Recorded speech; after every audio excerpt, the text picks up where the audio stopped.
Many of our prospective students have been asking, what can they expect to take home from a Crunchy Mama Farms Homestead Harvest beef class? And that's going to vary quite a bit depending on which cuts they choose, which cuts we make during the class, and which cuts that we eat during the class.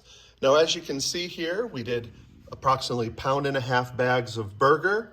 The students then got to choose between steaks and roasts, and we do our best to create cuts so that there's an even number of cuts and also make sure that the divvy on Sunday is as fair as possible. So briskets, names went into a hat, and then any extra cuts where maybe there was an odd number went on a choosies table. Each time the students walked around the table, they got to grab a cut until everything was gone.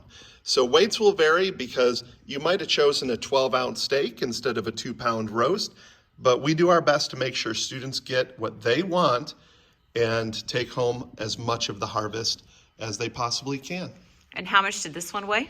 This particular share weighed 42.2 pounds, and that's pretty normal. Typically, you're seeing between 40 and 50 pounds of meat going home from a homestead harvest.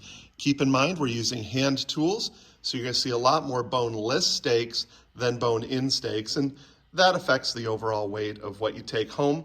But you can always take those bones home for bone broth or feed to the dogs and other things.